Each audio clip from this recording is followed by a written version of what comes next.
course, David, when he wrote it, he didn't think in meter. That's an English type thing. So. David's words were edited to meet the meter, I suspect. Isaac Watts did this sort of thing. All right. Well, we continue in 1 Corinthians, and I'm not sure what you'll be having next week or the following week. Brian, I'm sure, will do a good job, and you guys will have a break from me preaching through the book of 1 Corinthians. But today, we are in 1 Corinthians chapter 7. And if you'll notice, if you are on my translating page in Facebook, I'm not all the way through chapter 7, so I better get on the stick because y'all will catch up with me before I've had a chance to translate the passages to prepare for sermons. So, we're in chapter 7 of 1 Corinthians.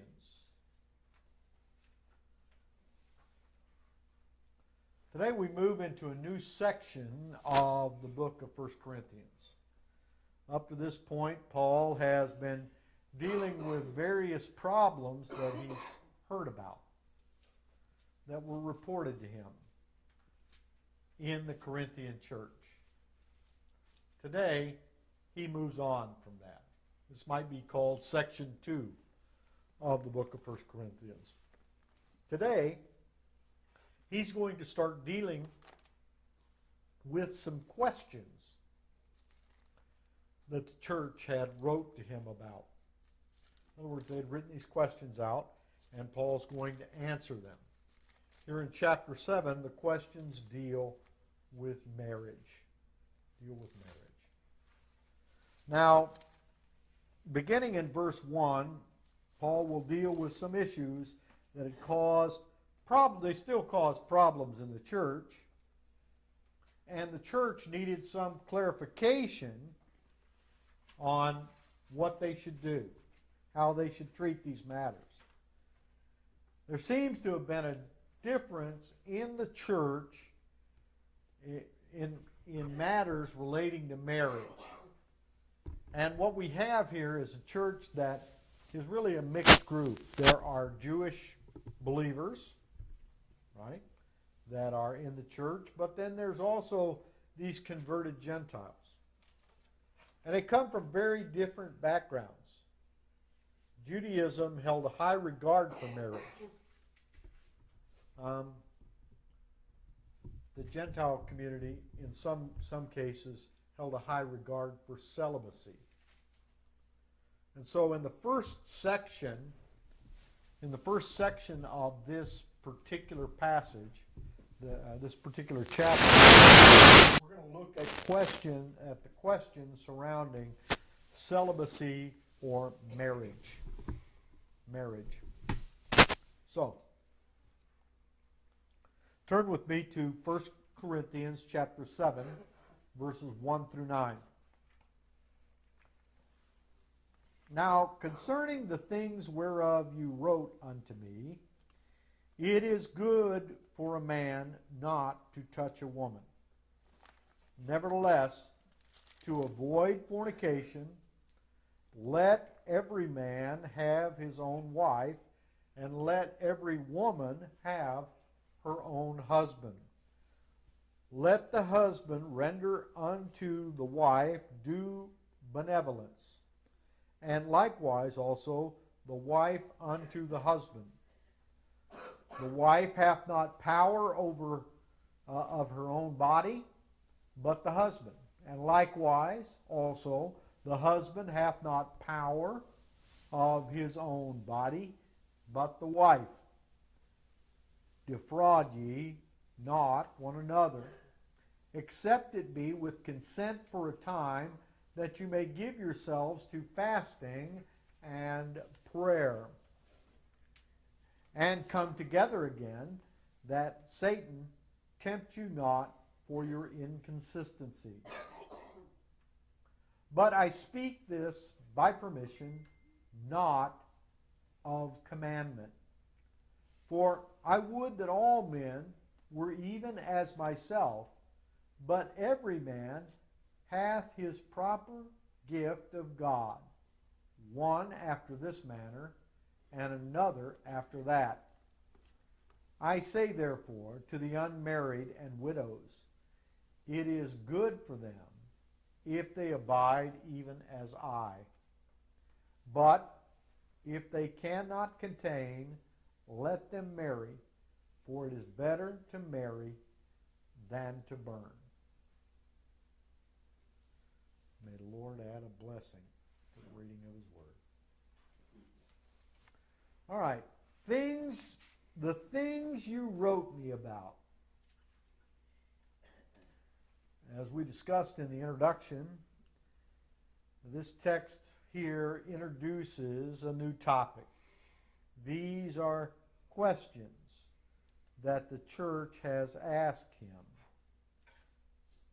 likely sent to him in a letter. Now, we can only look at one side of the conversation. You know, I have a great grandfather who fought in the Civil War. And he was on the losing side. Let's just put it that way. He was on the losing side, and my great-great-grandfather's letters are kind of important historical documents. And they are ensconced in Baylor University in their special collections section, and people who research the Civil War go back and find my great-great-grandfather's letters because they represent what the average soldier thought, especially soldiers who got captured and put into the prisons. He was in a prison camp in Elmira, New York. Now, I've been to Baylor and I've read those letters, and they're very interesting. But what I don't see, and these are letters he wrote to his wife Martha, what I don't see in that collection of letters is the letters that Martha wrote back. Okay? So sometimes when I read things, I'm kind of left wondering, why did he say that? Or what did I miss that I don't understand what's going on that he's responded in this way? And somewhat as I look at the book of 1 Corinthians, I'm kind of stuck in that same dilemma because I'm looking at one side of the conversation, right? They've asked him a question. I don't know how they phrased it, but here it is. The question's here. Paul is giving an answer, and I have the answer. I don't necessarily have the question. I guess it could be like Jeopardy. I have to come up with the question here. All right, so as we look at this section, let's remember that. The first question dealt with in the chapter is really related to whether it is lawful and proper to enter into the marriage relationship, I will add to that, and that's according to Albert Barnes, who's a commentator.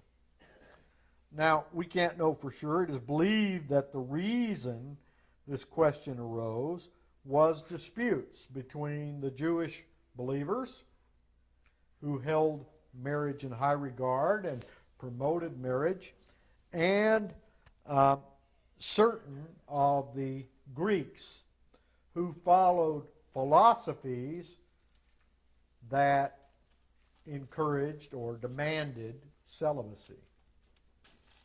Okay? So that's where the background for this question may be. You can be more spiritual in some people's minds if you are celibate. And so there were some that had that. And the Greek culture, as we've discussed before, had a means of taking care of bodily passions outside of marriage. It's called temple prostitutes. So I could go and take care of my passions, and yet I could come back and keep myself unencumbered from what would happen in marriage. So, so there was a difference in the cultural background of these people in the Corinthian church. Okay? And what they would allow. So that's probably where this question comes from.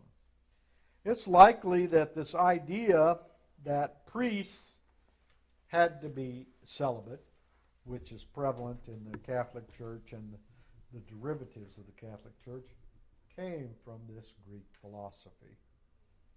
This Greek philosophy of celibacy. Because it certainly didn't come from Scripture. Let's just put it that way. I can show you where many of the apostles were clearly married. Okay. Other questions Paul will answer in this chapter are as follows. A, is it proper to stay married during the perilous times in which the church was going through? Remember, we're about 50 A.D. Who's on the throne in Rome? A fellow that's not too nice. He fiddled while Rome burned. Nero was not too friendly to Christians, by the way. Second question, is it proper to remain married if you've become converted but your spouse is not? Here I've come into the church. I've been converted as a Gentile, right? And of course, I lived in this Greek culture all my life. Well, I came to the Lord, but guess what? My wife did not. The question is, should I remain married?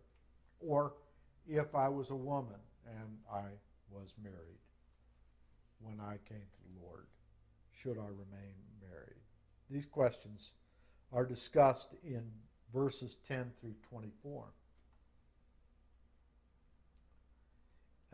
Also, he will deal with, is it advisable in the existing circumstances, the circumstances I just talked about, that the unmarried virgins who were members of the church should enter into the marriage relation, according to Barnes. In other words, because of the persecution that was happening and the troubles that were happening, should those that were unmarried and virgins bother to get married, because there might be encumbrances as a result of being married. So those are the questions Paul is going to deal with in this chapter. All right, so let's look at verses 1 through 6, and I've entitled this section, It is Not Good for a Man to Touch a Woman. Now, I've been pastor of this church for 8 years, 9 years, something like that. For most of you who've been here a long time, you'll notice that I don't normally go around hugging women that are not my wife. All right? Now, occasionally, Nina or someone will force me to hug them. And I will. Now, I might shake your hand, okay? But typically, I do not reach out and hug. I'm not a hugger, okay? I don't hug men either, so don't worry about it. You women are not necessary. But part of the reason I do that is because of this verse, okay? I don't believe that we should be intimate with people of the opposite sex. That we should not be intimate with people of the opposite sex. This verse does not talk about casual touching, however. I want to clearly define what the word touching means here so that we understand. Now, I do hug my cousins and my aunt and some of my relations, but of course that's because they're my family, right? But I don't make a habit of going around hugging women, and I think that's a good practice, right? Now, what I will say here is the word touch here is more than just a casual touch. It is an intimate touch associated with sexual relations. That's what the Greek lexicon will tell you. The commentators, most of which I read came from the 1800s, do not explicitly tell you this, but they kind of indicate it because they don't want to talk about it in public. All right? So Paul's saying, I don't want to go around grabbing or touching in a sexual way women, and I don't want them touching me in the same way. It's not good that a man should touch a woman in that way. Now, Paul is also saying that under certain circumstances, celibacy in this life might be preferred. Okay? Note, the church was under these extreme persecutions during these times. And some of what Paul is saying about the unmarried staying unmarried, or the virgins perhaps staying unmarried, here is because it would be an encumbrance for the person to be married. You are under obligations when you are married. And here people were being dragged off and put into prison, for example, or they were being killed, and therefore they were not fulfilling the duties of a husband or wife in that relationship. And they were causing a lot of misery for the people who were left behind. Okay? So what Paul is advocating here is that certainly during this time of crisis, it's probably better not to be married because you're obligated to be married. So that would be where Paul agrees with the concept of celibacy. All right? Now, Paul himself, I don't believe, was celibate. At least at this point in his life, he may have been unmarried, but there's good indication that at least at some point in his life, he was married. We'll talk about that more in a moment. But Paul, speaking of certain heretics, notes in 1 Timothy 4, 1 through 3, now the Spirit speaketh expressly, that in the latter times some shall depart from the faith, giving heed to seducing spirits and doctrines of devils, speaking lies in hypocrisy, and having their conscience seared with a hot iron, forbidding to marry, and commanding to abstain from meats which God created to be received with thanksgiving of them which believeth and knoweth the truth. So what is Paul saying here? Hey, guess what? Some heretics forbid marriage. Okay? Some heretics forbid marriage. So clearly, Paul is not forbidding marriage. All right? So Paul is not even advocating necessarily on a permanent basis not being married. He is just advocating that for this period, for a time, it may not be in your best interest to be married. throughout this chapter. All right? Greek society allowed for temple prostitutes.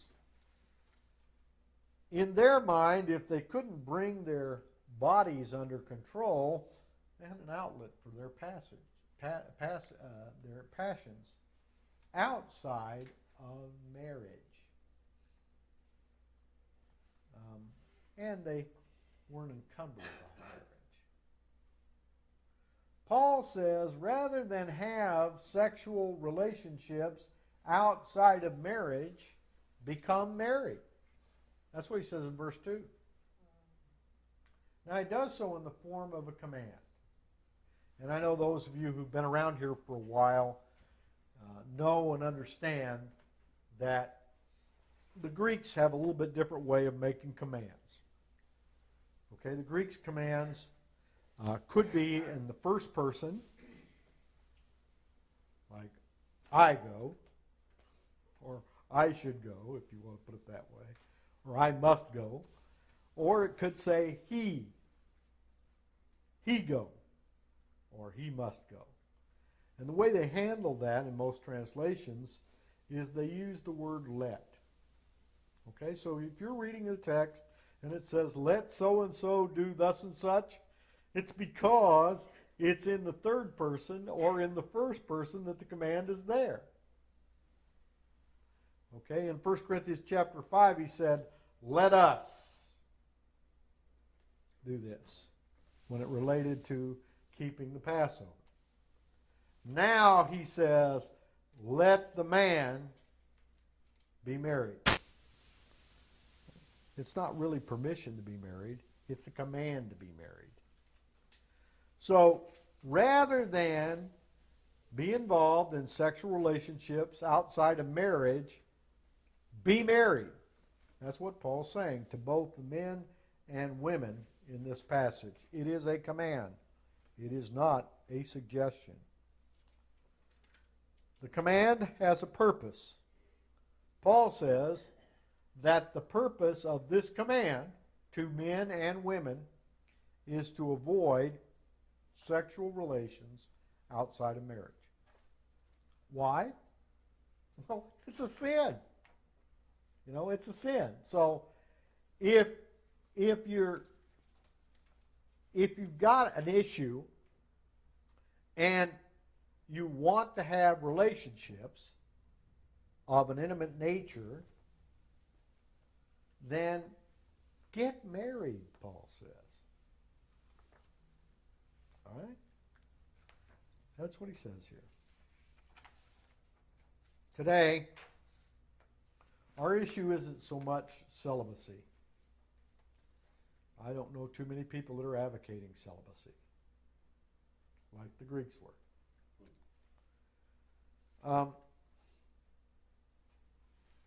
We have gone to the opposite moral ditch. We've advocated free love. Free love. Well, at least my generation did back in the 60s, and I don't think it's changed much since then. Here's what we say. I can cure my needs for sexual relationships by living with someone. You know, that nice verse, that nice version of I'm going to shack up with someone. At least, yeah. I can solve this by living with someone. That way, if it doesn't work out, nobody will be hurt. But they always are, right? It may be more convenient for financial reasons, especially older people that perhaps they're widows and they're widowers. My father used this excuse. Okay?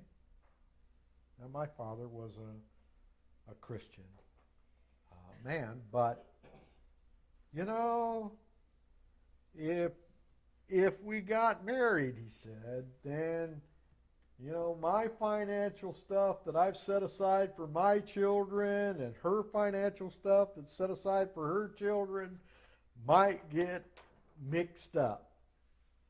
And our government in the United States has at different times, I don't know if it's currently the case, but has at different times given you different tax penalties for being married.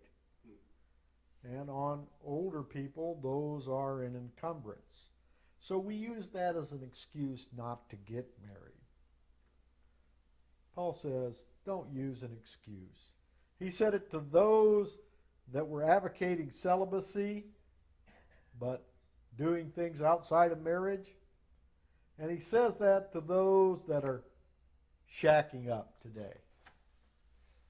Maybe for different reasons, but the point's still the same. If you're going to have sexual relationships, have them within the bonds of marriage. It's what God intended. That's what he's saying. All right. In verse 3, he continues with a command to each party in the sexual or in this marriage relationship. Render unto the other party due benevolence. Due benevolence. Here we find in this passage that marriage comes with a responsibility. It comes with a responsibility. When Cindy advocated that we get a new dog before we got Coco, she kept saying I needed a new dog. And I kept saying, well, if we get a dog, we are under obligation. We've made a commitment. And that commitment's a 12-year commitment. Okay? Because that's about how long this dog's going to last. 12 to 15 years. That's it. But I've made a commitment. And I don't necessarily, if I don't like that dog or I don't want to have the dog around anymore, I don't feel comfortable about taking them down to the pound or selling them to somebody else. I've made a commitment. Okay? That's the way I look at it. All right? Well, when I get married, guess what? I made a much stronger commitment. Right? Until death do you part, or whatever, however that goes. In sickness and in health, all of those things. I've made a commitment. I have an obligation. I have an obligation to my wife, Cindy. Greater than I have an obligation to Coco. Although Coco thinks it's greater to her than it is to Cindy. All right. Now, the thing is, Coco really has no obligation to me, but Cindy has an obligation to me. I have an obligation to her, but she also has an obligation to me. That's the way it works. Now, rather than the term due benevolence that we find in the King James, it might be better if they had used in their translation, because it's what it means, if they'd said, you owe a debt to your spouse. I owe a debt to Cindy. She owes a debt to me. Now, that debt is paid by doing what a marriage demands. Part of the reason for being married is to satisfy those passions that I have and the passions that Cindy has in marriage.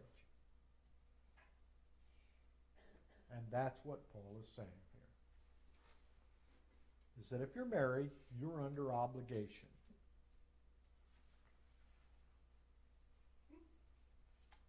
All right. In verse 4, we find that Paul talks about the two people in marriage and says, look, if you have a wife, that wife owns you, buddy. Or he says to the woman, if you're married, that guy owns you, sister. Okay? Your body is not your own. There is a certain amount of pleasure in the passion of a marriage relationship, and you are not to deny it to your partner, and your partner is not to deny it to you. That's what Paul says. You don't belong to yourself anymore. You've sold yourself when you get married. Okay? Now, I'm happy to have sold myself almost 40 years ago. In verse 5, he begins with the command, do not defraud one another. Or as the New American Standard says, stop depriving one another. Now, I don't know how to say this, but sometimes in marriage, I'm going to get my way by denying the other person what their due is. That's the simplest way to put it. And I'm going to hold out until I get my way. Right? Paul says, don't do that. He says, stop doing that. Don't do it. Don't deny the other person. Okay? I don't know how else to put that in a more delicate way. Now, he gives an exception to this don't deny or stop denying the other person. He says now, except with consent. Okay? So, if I want to deny the other person relations, I have to get their permission to do that. And vice versa. All right? But even at that, he limits it even further. It's not just I have to get permission, but that permission is for a specific purpose, for fasting and prayer. Now, I'm not sure if other translations use the word fasting as King James does or not. I have found that many times other versions don't have the word fasting. But clearly, it is in the text throughout. So for fasting and prayer. And there's even a further limitation, is that it is for a specific amount of time. In other words, I can't claim to Cindy, we can't have relations, forever because now I've dedicated myself to God. Because it says for a time here. It's a specific amount of time. And then once that time is over, Paul says, come together again. So we got these qualifications to this idea of do not defraud one another or stop depriving one another. It has specific reasons why you might not do that.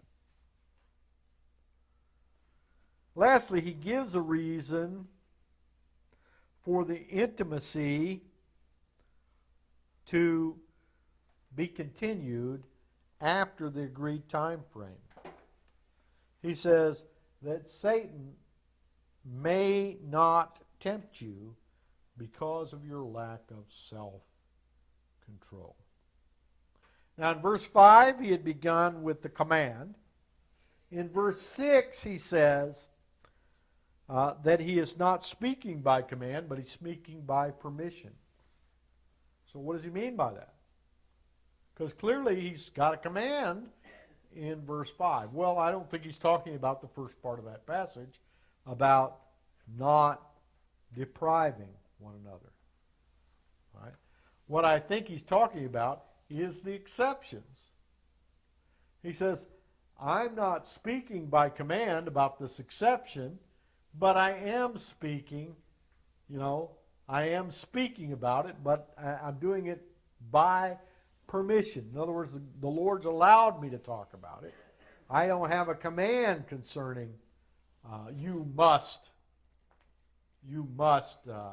deprive your partner when you're praying or fasting. But he's got permission to talk about that. Okay? All right? So he gives them permission to have this exception. All right, so in verses 7 and 8, we have advice to widows and the unmarried. Again, it's good to remember that the conditions of the world at this time, at the time of Paul's writing, the church members were under severe persecution. Paul did not want them to suffer more because of obligations to partners that they could not keep because of the conditions. Paul speaks of his own current condition in verse 7, expressing his desire that if it's possible during this time, some would remain unmarried. And again, it's implied that it's because of the further obligations in troubled times that were not good. Now, to become a leader in the Jewish community, Paul would have had to have been married. The Scripture certainly teaches that marriage was good. And as we noticed, Paul commands some to be married for a reason. Although it is unknown how Paul got into his current condition of being unmarried, it is clear that by the time of the writing of 1 Corinthians, he had to have been married at some point because of his obligations to the Jewish community in the role of a student of Gamaliel, who was a chief rabbi, if you will. Paul was studying to become a rabbi. To be a rabbi, you had to be married. Okay, bottom line. Now, as he writes, he does not do that. All right, now there are three reasons speculated. We don't know. Three reasons speculated for his current condition. The first one is, Paul didn't take his wife along with him on his missionary journeys. So he was unencumbered. But look, he was gone a lot. So to do that, if that were true, Paul would be violating his own command of not defrauding, his wife. And he would not claim to be, if he was married to this woman, even though she might be back home in Tarsus or wherever it might be, he wouldn't claim to be unencumbered by marriage, because he would be, right? Because he'd be married. All right, so obviously I don't think the first speculated idea fits the bill. All right, now it is also possible that his wife left him when he became a Christian. Right?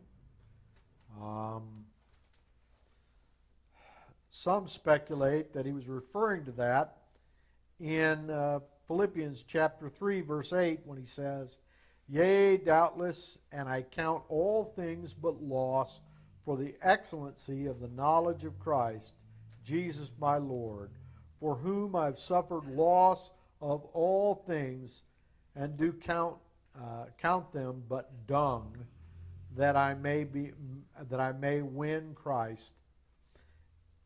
And another speculation is that this is why he wrote in 1 Corinthians chapter 7, later in this chapter, in verses 12 through 15. But to the rest I speak, I, not the Lord, that if any brother have a wife that believeth not, and she be pleased to dwell with him, let him not put her away. And if the woman hath a husband that believeth not, and if he is pleased to dwell with her, let her not leave him. For the unbelieving husband is sanctified by the wife, and the unbelieving wife is sanctified by the husband. Elsewise your children would be unclean, but they are now holy. But if the unbelieving depart, let him or her depart. A brother or sister is not under bondage in such cases, but God hath called us to peace. So Paul allows an exception for those who come into the church and believe, but their spouse is not a believer. He says, don't depart if they're happy to dwell with you. If they're not, and they leave, yes. What is he saying in verse 14? In verse 15, for the unbelieving husband is sanctified by the wife, and the believing wife is sanctified by the husband.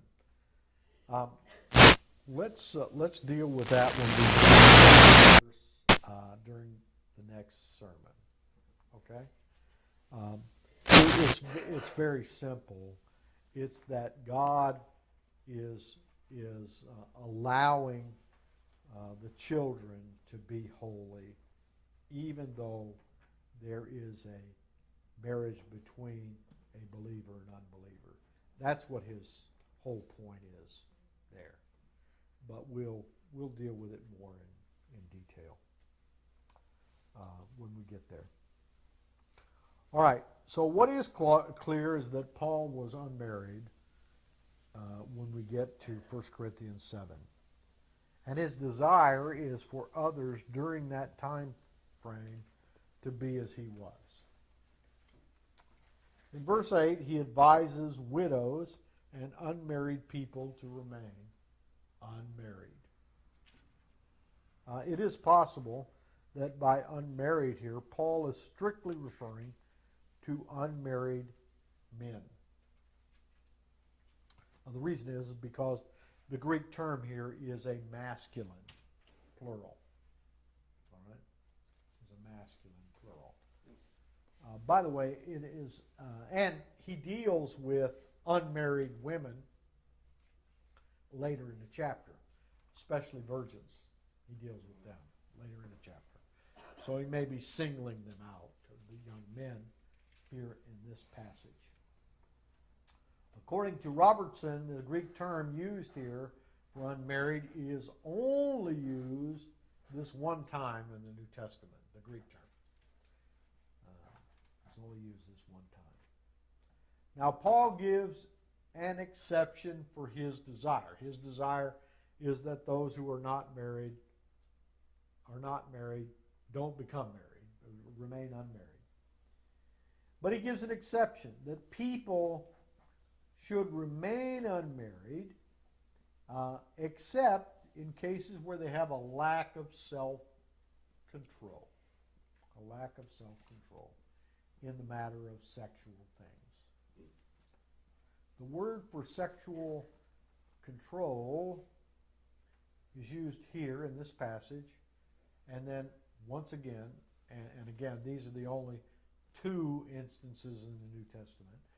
It's also used again in 1 Corinthians chapter 9, verse 25, where it translates this word mastery. Mastery. So we've got self-control and we've got mastery related to this word. All right? I am reminded of Seinfeld, where the characters talk about being masters of their own domain. In that, they mean self-control in matters of sexual relations. If you can't master your own passions, Paul commands, be married. Be married. And he gives a reason that you should be married under these conditions. It is better to marry than to burn. Literally, to be set afire. Okay? Now, what have we seen in today's passage? Paul had to deal with questions about marriage because the church specifically asked him those questions. Paul's day had different realities. Number one, Greek philosophy advocated celibacy. Number two, Greek society allowed for a person's self-control to be handled outside of marriage. And number three, the church was under extreme persecution. We have different motives to remain unmarried in today's society, but Paul's command remains the same. Don't sin. Be married. Don't let your passions run out of control. Be married. Paul, while advocating the unmarried lifestyle, commands people to be married rather than to have sex outside of marriage, and rather than to allow their passions to burn like a big forest fire. The questions likely arose because of the differences in Greek culture and Judaism. The Jewish culture, along with Scripture, upholding the validity of marriage and its designed purposes, while the Greeks held being married or even celibacy as a preferable lifestyle to be spiritual. All right, questions we might ask ourselves as a result of what we've read today. If I am unmarried, do I drift off into sexual sin outside of marriage? If so, Paul says, be married. If I'm unmarried, do I let my passions burn out of control? If so, Paul says, be married. Do I understand that if I am married, I'm under obligation to my partner? Remember that. You know, sex should not be used as a club to get your way.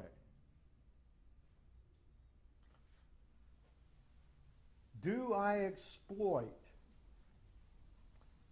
the permission Paul has given me to set aside my obligations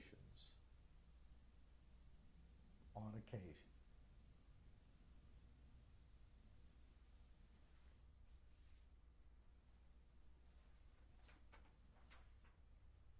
The title of this sermon I have called Questions About Marriage. I would normally say Sister Nina, Brother David, but Brother David isn't here. So I will say Sister Nina and Brother David's fill-in.